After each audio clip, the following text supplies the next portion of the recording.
I know that we are gathered here to have a lot of conversations today, but when it comes to conversations like these, one of the fundamental disagreements that I have is to share the title of the conversation.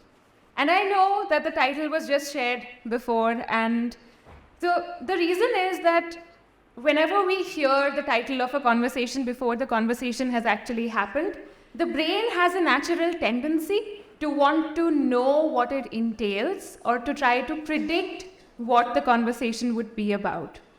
And another one of the tendencies for the brain is that it wants to know the very outcome of that conversation. So it could either be agreement or it could be disagreement.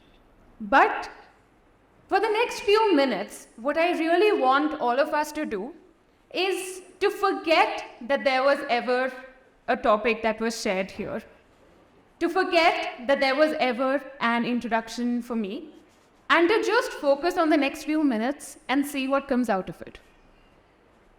So instead of just focusing on what the conversation could be about, what it would entail, let's just focus on the here and the now, and let's just focus on what the next few minutes bring to us.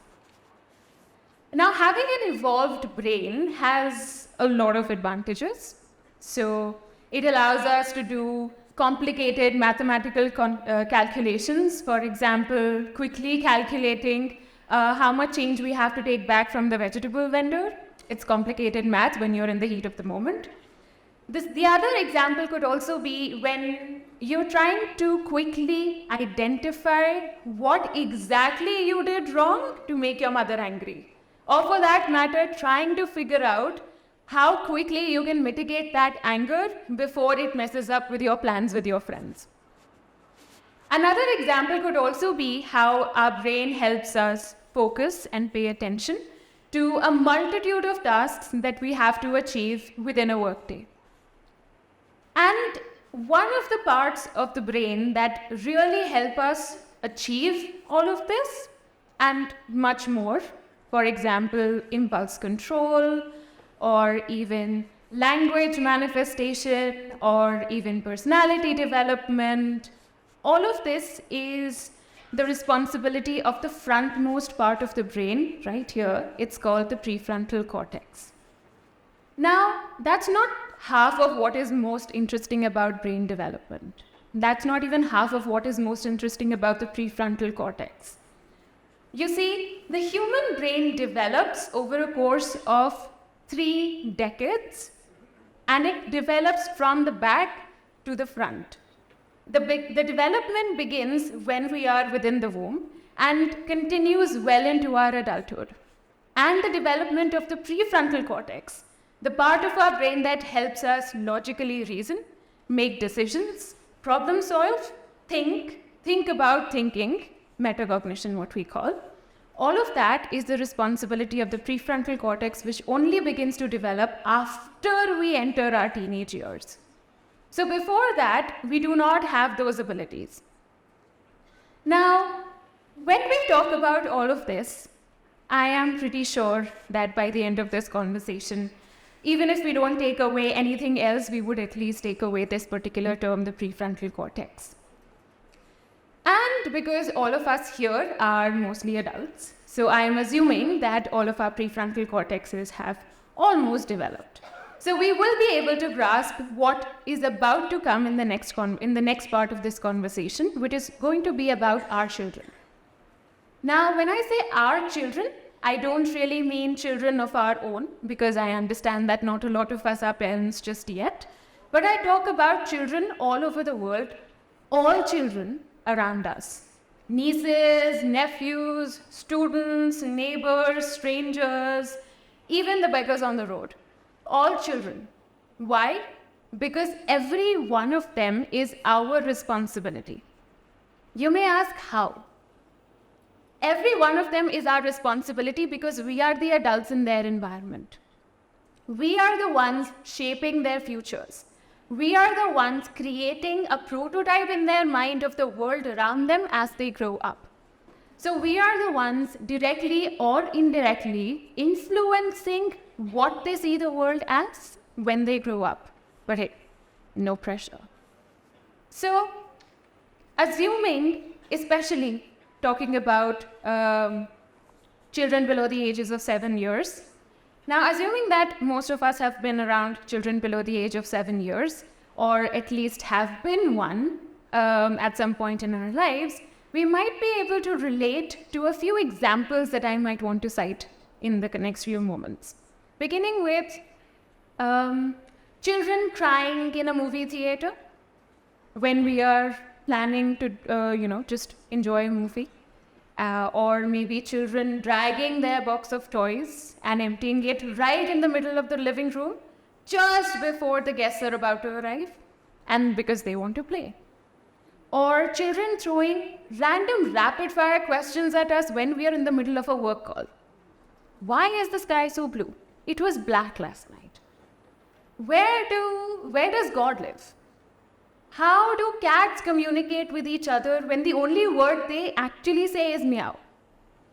Or, when will I go to play? All my friends are in the park. Why do I have to sit and do my homework? Kids. Why are kids so inquisitive? Why do they ask so many questions? Why are they so difficult? Why can't they understand that if I'm sitting in the middle of a work call, I can't answer their questions, let alone so many of them? Why are they so annoying?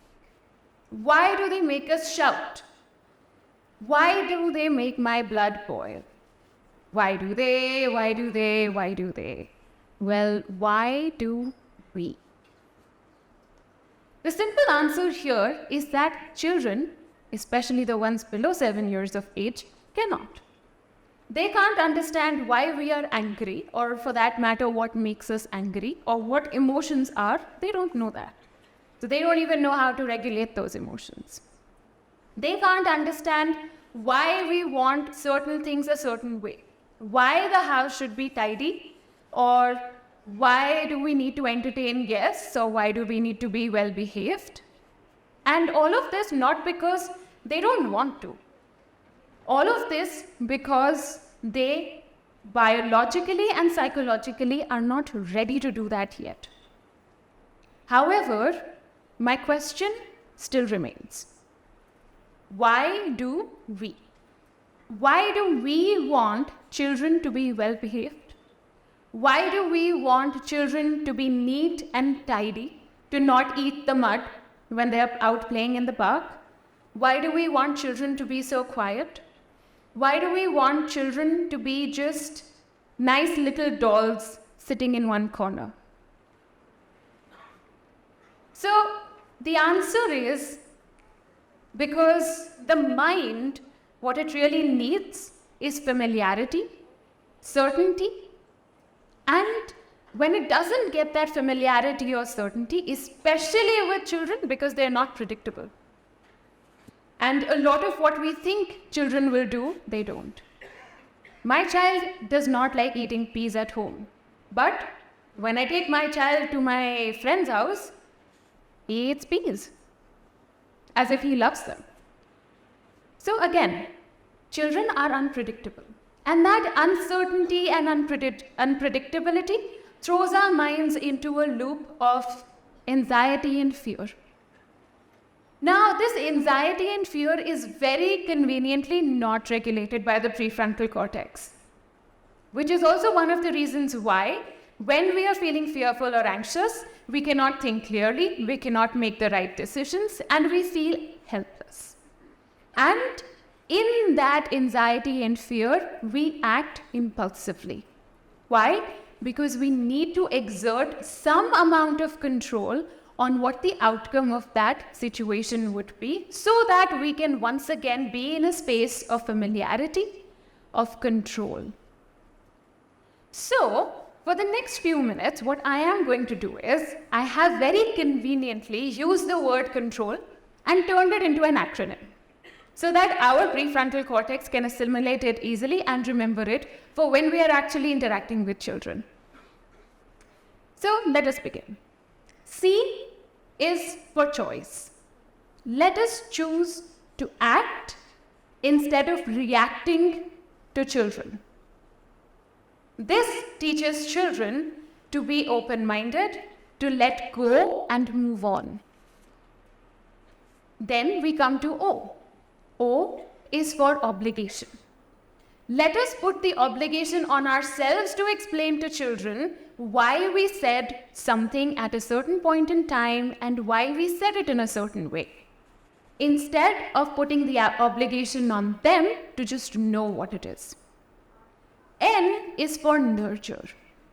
Let us nurture the curiosity of children, not only when we actually have answers to their questions, but also when we don't. Instead of nurturing their curiosity only when it suits us.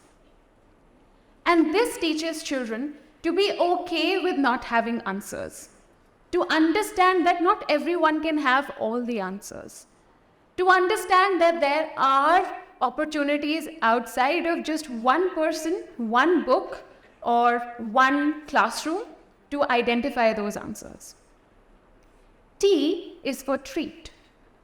Let us treat children, as tiny human beings with a very clean slate on which they have the freedom to write, to draw, to sketch, to paint, whatever it is that they like. Instead of treating them as adults who should just know exactly what is written on that canvas and only behave as per what is written on the canvas and as nothing else. R is for replace. Let us replace technology in the lives of children with our time, instead of replacing ourselves with technology. Children are not just looking for a means to entertain themselves. They require our time, our energy, our affectionate touch. They require our understanding, our empathy, because that is what will help them grow. Then we come to O. O is for oppress. Oftentimes, we find that we are very quick to become very angry in front of children. And it's not just because we are angry at the child, we could be angry at each other or somebody else in our environment. So let us oppress our quickness to have an angry outburst. Instead of oppressing the children's meltdowns, children will have meltdowns. Why? Because like I said, they do not know how to regulate emotions. So anytime they feel overwhelmed, they will have a meltdown. And that is okay. And lastly, we come to lead. When it comes to leading children, it is very important that we lead by example. Whatever we expect them to do, however we expect them to behave, let us behave similarly and show them how it's done. Instead of leading them by rules and restrictions and instructions, or even expecting them to remember those rules and restrictions, exactly for which moment those rules and restrictions were born. Choice, obligation, nurture, treat, replace, oppress, and lead. So, when a child drags his toys and empties the basket on the living room floor just before guests are about to arrive, choose to play along instead of reprimanding them. We can always find enough opportunities to guide them in that playtime to understand why it is important to keep the house tidy and presentable for when guests arrive. When a child is being cranky or crying on an airplane or in a movie theater, instead of our quickness to jump to feeling annoyed or irritating, let us just empathize with that child's need for movement and space.